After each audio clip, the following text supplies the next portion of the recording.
Back in early 2015, I fell in love with a chateau I found online. I then had to convince my other half to give up our London life and move to rural France. To my surprise, she said yes, and a year later said yes again at our wedding at the chateau we now called our home. It's just us two and our husky Lightning, and now of course a few animals who seem to have joined us along the way. It's such a beautiful place to live, so we decided to share it with everyone. It's obviously a lot of hard work for just us two. It's not always a fairy tale, and we don't always get it right.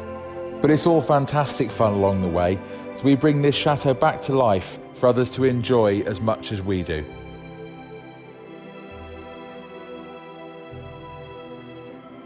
Follow us, Angelina and Phil, along with the highs and lows of our chateau life.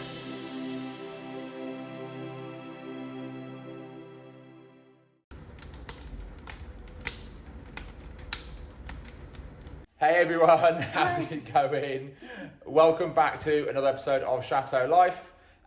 This is just for quickly to say that anyone that is new to the channel or is not yet subscribed, if you like to watch videos about living and renovating in a French castle, then please do hit the subscribe button below the video and then hit the bell button for notifications as and when we release new videos. It's completely free, it just means you can keep up to date with what's going on. Now, I received a new video notification. Epic. Yeah. That's what will happen in real life. Oh dear. Right, so basically we renovated this room. We are nearing the end in as much as some of the parts that I need for some of the equipment to do some of the last of the woodwork is arriving today or tomorrow. Getting quite excited because they're the finishing touches and we can smash round. But in the meantime, let's show you what's been going on. Hello everybody and welcome to another day, another glorious transformation of this room. I decided I'll work on the inner frame, the bit that you see in green just there. I thought I'd work on that. So it's coming out of this bedroom into there, which is our kitchen. And given that I was already working on that corner over there, it makes sense to start working on this because this progress will be very, very quick. I just need to sand and caulk a little bit, and in these frame pieces we discovered, as you've seen in previous episode if you watched, this was all gold. So once we were sanding this back, we noticed some gilding in there. So our idea is to paint this white and do some gilding gold on this. So that's what I'll be doing, and this will keep me busy until Phil has completed the frame just behind me where the radiators will be. And now we're back on that corner here, which I sort of tried to restore as much as possible. So just to remind you, there was a huge gap hole all the way up to here that I had the wooden battening missing from. This was bottom part was all kind of like foam filled and this wasn't here, so I decided to put plank of wood, nice and soft edging, and I had to yesterday do a second coat of plaster and sort of be really inventive with my trowel so that I get these sharp corners over here. See, I've got one and then two here, and then obviously I had to recreate all of that, so a bit of sanding, a bit of moving, but I think it came out really, really well, and it looks like continuation, especially when it will be painted. You wouldn't know any different. So that I'm really pleased on. So I'll be able to get on with that one coat and it will be all, well, invisible. No one will know the better.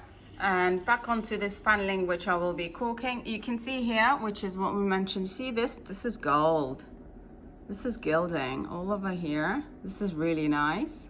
And obviously white base, then it was the gold. Then we can see some blue. And I think then it was this duck egg green. So yeah, I'm gonna just caulk some cracks we have like here, these, and then I'll get on with painting so that we can restore and see this shining gold once more. My repair last night held up until it got back onto level ground. So to be honest, now I can repair it where it is properly without the threat of all the soft ground that it was on and the jack coming under, which means I can actually get underneath it safely, etc. Whereas before I was just trying to do everything from above, so if it slipped off the jack stands or the jack, I wouldn't get crushed by trailer and boat. Hey, I'd rather be safe and do the job twice than have to go to hospital. So I can at least get on with that today and get it put away properly now. I found a couple of issues with my repair yesterday. It was only a temporary one to try to get it moving as quickly as possible, which did the job. It's up on stable ground, but as it's now on stable ground, I might as well do it all properly. And I'll show you what I need to do differently. This is the axle. You can see these indented lines are from the axle hanger. And this hole is important as well. The axle hanger is a U-clamp, which goes around this. And that keeps it in the right place. That hole, which was blocked up by one of the welding patches, lines up with that bolt. So it wouldn't all fit and the U-clamp wouldn't go on it. So we're just going to do it slightly differently, which isn't an issue.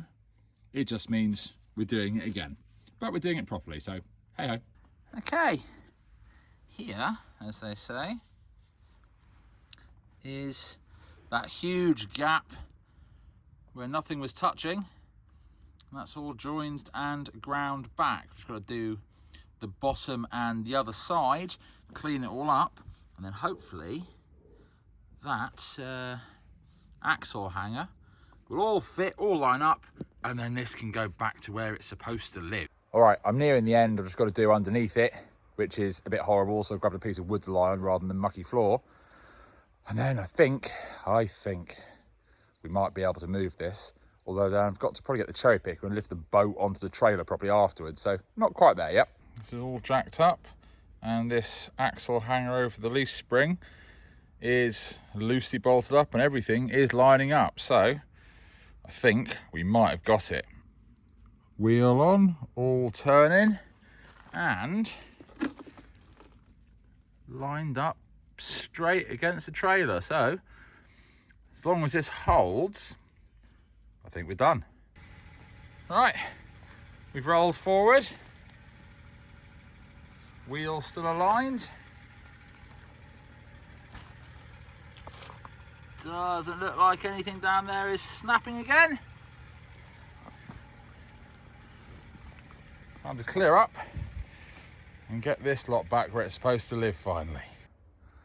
And there it is, back safe and sound, out the way, trailer's fixed, and now next couple of days I can just cut that tree back a little bit, clear it out with leaves, etc., and get a cover over it for the winter.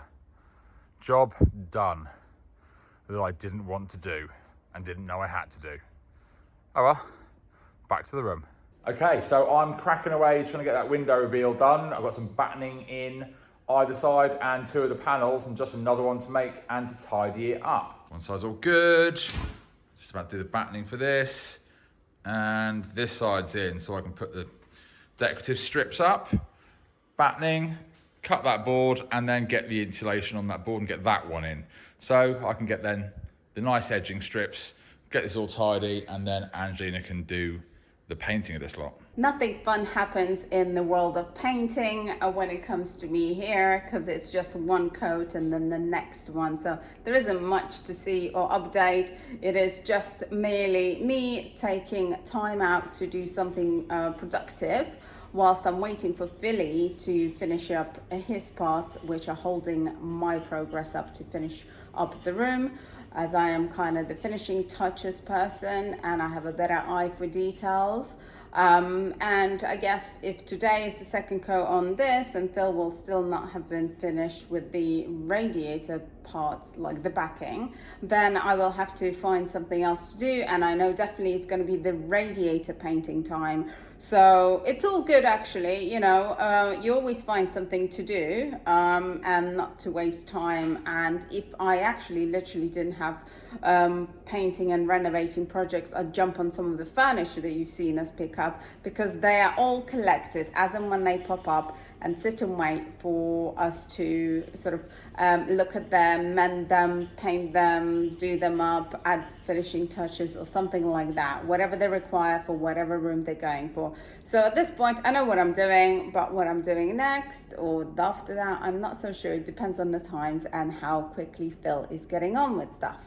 And here is my progress for yesterday. 1 coat of paint, painted on both sides, including the ceiling. And I even put 1 coat on that repair that I did. Do you remember there was a hole right there? So that's looking lovely. A 2nd coat is going to be required just now. I've got the fire going. It's lovely, toasty, warm. So the paint is drying really quick, or shall I say rather dry. And this part I'm not painting because it's no point, because as you can see here, I will be recreating it in that gold. I'm going to be gilding that section, so I don't even need to waste my time on painting that over because it's all going to get covered. So that will be really lovely. I did notice yesterday as I was painting this section here, there's a little decorative strip right here, so I'd like to put gold here also, as well as the obvious inner parts green. So I think that would be really, really nice. So I'm going to get on with that because that's a nice quick job and 1 step closer to completion. And here it is, all done. 2nd coat is looking really, really well. Again, I left the green inner panels unpainted because I don't need to, because they will be gold. But you can see how it's now matching with the bottom piece and how lovely and transitioning it is with the yellow, although it is the same white. But at least heading into the next room over there, there is going to be something really beautiful to break it all up. And it's just a further progress into the right direction.